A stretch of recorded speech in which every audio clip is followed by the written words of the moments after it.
Beating USC is the first step for Ohio State on the road back to the NCAA tournament.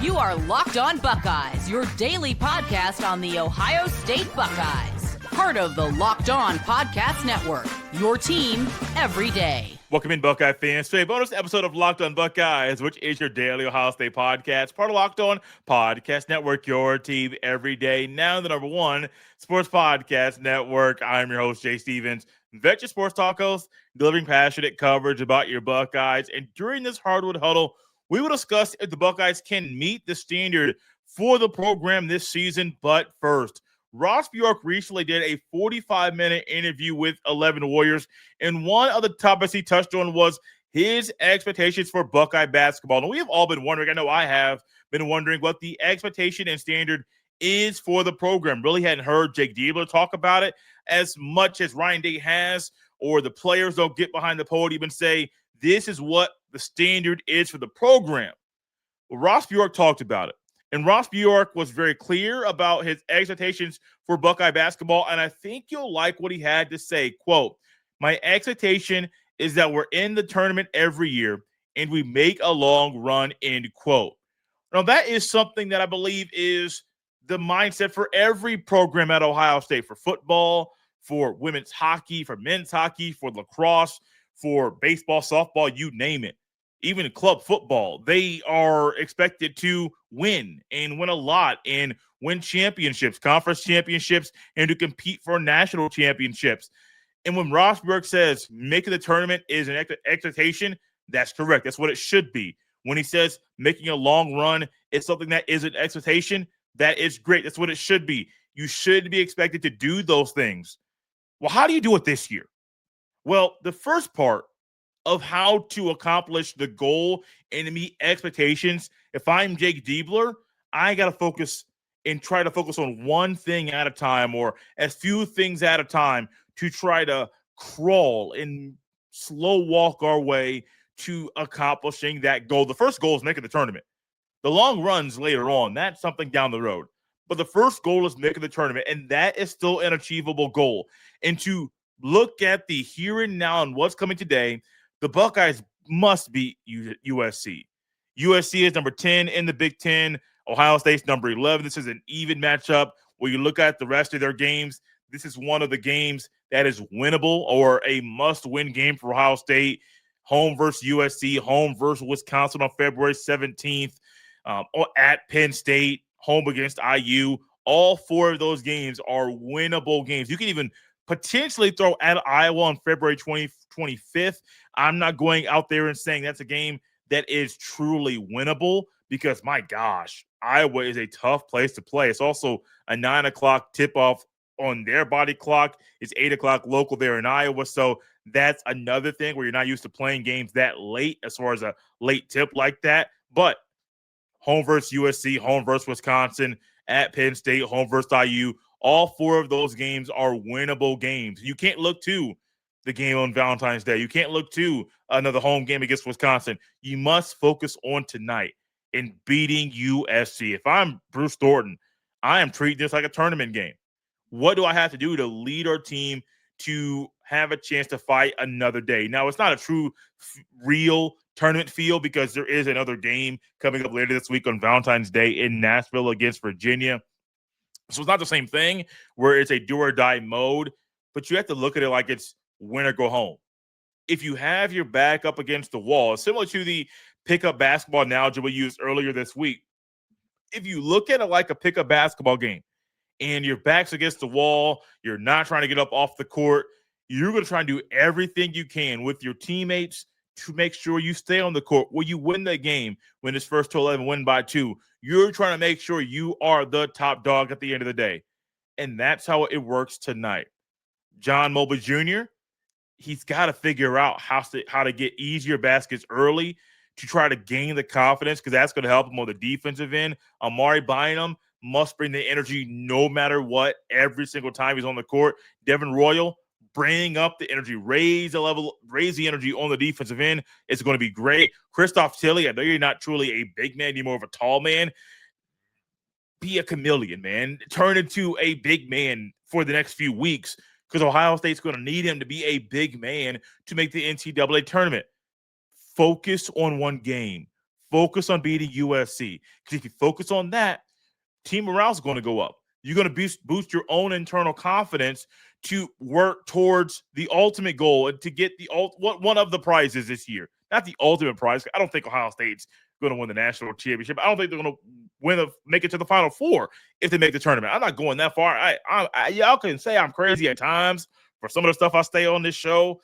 I ain't that crazy. I've seen this team play a lot of basketball this year. I ain't that crazy. I'm not going to be the guy to come on here and say, oh, they're going to win the Natty. What? This team? I ain't that crazy. Making the tournament? That is still achievable. And you must focus on one game, and that one game is USC, and then turn the page after tonight's game to Virginia, and then focus on that game, and the next game, and the next game. Focus and take one game at a time. It's not truly a one-game season, but if you view it as a one-game season, that'll help you stay ultra-focused while prepping for that game so you know everything you need to do, like the back of your hand, to win that game, to get closer to achieving one of the goals, to meeting the expectation at Ohio State. Well, part of it is to make the NCAA tournament. Can the Buckeyes meet the standard that Ross Bjork has for the program this season? I will answer that question after the break.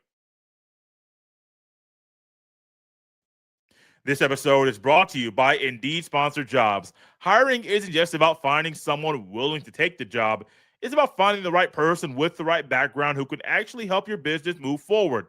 And if you want candidates who match what you're looking for, Indeed Sponsored Jobs is the move. Because instead of hoping the right person stumbles across your post, Indeed helps you match with quality candidates by boosting your job listing to the people who fit your specific criteria, like skills, certifications, and location. If I were hiring, I wouldn't just want someone who can help. I'd want someone with real experience who can jump right in. That's what I like about Indeed. You can get specific and target exactly what you need. And here's a stat that says it all. In the minute I've been talking to you, companies like yours made 27 hires on Indeed, according to Indeed data worldwide. So if you're hiring, spend less time searching and more time interviewing candidates who check all your boxes with Indeed Sponsored Jobs. Listeners of this show will get a $75 sponsored job credit to help get your job on the premium status it deserves at Indeed.com/podcast. That's Indeed.com/podcast. Terms and conditions apply. Hiring? Do it the right way with Indeed. This episode is also brought to you by our friends at FanDuel. The Winter Games are officially here, and if you're anything like us, you're locking in for the events you only get to see on the biggest stage every 4 years. And that's why following the Winter Games on FanDuel just makes sense. From medal counts to individual events to finding your angle on the sports you care about most, FanDuel gives you more ways to stay connected to the action. The drama of curling, matches that start slow and somehow get intense fast, speed skating races decided by inches, even niche events become must-watch when you're fully locked into the competition. FanDuel keeps the entire Olympic experience engaging from start to finish. The Winter Games are on, and there's no better way to follow them than with FanDuel. FanDuel, play your game. I'm Kalia Butler, host of Locked On Women's Basketball, and this is Mazda's Women's Basketball Snapshot, celebrating the work no highlight reel can ever capture. Dawn Staley and South Carolina remain on top of the SEC standings after handing Tennessee their worst defeat in program history with a final score of 93-40. In the 43-point win, South Carolina shot 69% from the field. Tessa Johnson had a perfect shooting night, scoring 24 points, shooting 4 for 4 from the floor, including 2 threes, and made all 4 of her free throws. And UCLA remains undefeated in Big Ten play, topping Michigan 69-66 as Player of the Year contender Lauren Betts put up a double-double, scoring 16 points, collecting 16 rebounds, and adding 5 assists and 3 blocks. These moments are earned off the clock, those long before the lights ever come on. The sweat, the fakes, the doubt, the scrapes, and coming back for more every time. Mazda puts the same drive into every detail. Wins define the moment, putting in the work, that defines you. There's more to a Mazda because there's more to you. I'm really happy that Ross Bjork came out here and discussed the standard and his expectations for Buckeye basketball, because that's one thing that has been lost by this program over the past few years, and that is being able to meet the expectations that he has set for the program. But even before he got to being the AD at Ohio State, the Buckeyes weren't making the tournament. The last time Ohio State made the tournament was in 2022. The last time they made the Sweet 16 was in 2013. The last time they made the Final Four was in 2012. The last time they were a national runner-up was in 2007. So think about it. That was back in the Thad Matta days, the latter part of the Chris Holtmann era, where they made the tournament and Thad Matta was making deep tournament runs. Of late, getting to the tournament has been something that's been a struggle. It's been a struggle that they have not been able to get over. And the question, can Ohio State meet the standard this season?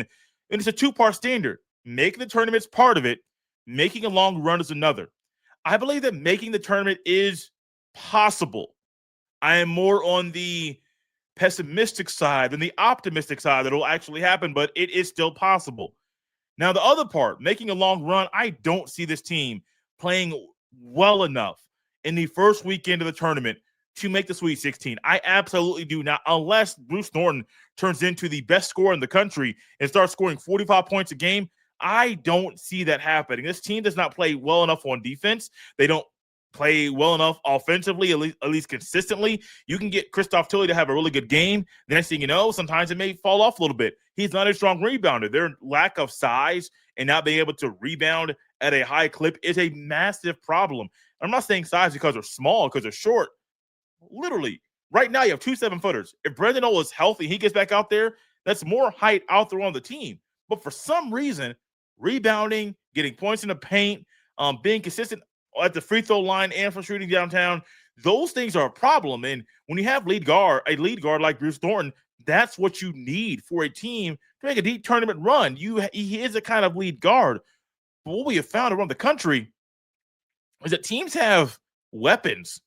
Not just Michigan, but Michigan has a lot of guys that can shoot. Michigan has a lot of guys that can kill you. They are long, they are lengthy, they are tall. Where Ohio State isn't. The roster isn't constructed to make a deep tournament run, but I don't think that's the biggest reason why. I firmly think the biggest reason why Ohio State will not make a deep tournament run and not meet the standard for the program, I just don't think that this team is a good team. They have good individual talent, but the team, when you put the talent together to become one unit, that's not them. They don't get enough bench production either. If you get 10 points out of this bench, that's a huge luxury. I mean, there have been numerous games I've watched them play. The bench has scored 3 or 4 players off the bench have scored less than 10 points. I believe there was one game they lost where they only scored 2 points. I mean, my goodness, you got to get more from these players. Chapman, shoot more. I'm not trying to be mean. Just be real. I still don't know what Gabe Cupps and Colin White provide you off the bench. I don't know. Is it elite defense? Is it high energy? Is it prolific scoring and shooting? Let me know. Because they're in the rotation. But, buddy, what do they provide that's productive on the court outside of allowing players to get some rest in the game? I know they can shoot. I know they can score. I know Colin White was a dog in high school. I know all these guys were dogs in high school. So I'm not saying they're trash basketball players. But for this team, how do they fit in, and how do they provide productive play when they're out there? Literally asking that question at this point in February is a problem. It's a massive problem. The roster wasn't constructed in a way that would be successful at this point of the season, nor would it be a successful to make a long run in the tournament. I don't think so. We'll have deeper conversations about Jake Diebler and his future as a Buckeye basketball coach, because the Holtmann experience kind of ran its course. I really like Chris Holtmann. Think he's a good coach. I just think his time ran up in Columbus. Jake Diebler's young, and that's not an excuse. I will not use that as an excuse. It's just reality that he is young. But also the reality is this team is not good enough. This team is not good enough at all. And I don't believe they'll meet the standard that is making the tournament and making a long tournament run this season, which is a problem. Remember, Bruce Thornton could easily be a number 5 in all-time scoring after tonight's game, and he's currently 168 points away from being the all-time leading scorer. He's never made the NCAA tournament, and he could finish his Buckeye career as one of the all-time greats. But one mark on his resume that's a bad mark is that he never made the NCAA tournament. There's still time for that to happen. But if it becomes a reality that he doesn't make the tournament, my gosh, how bad does that look for an individual player? Just played on some really rough teams, really rough stretches of play. But it could happen.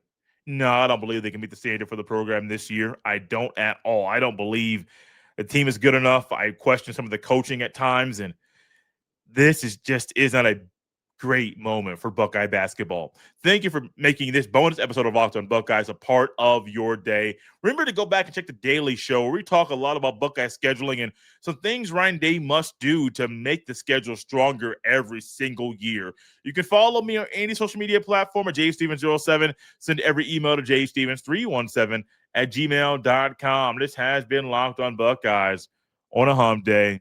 We'll see you next time.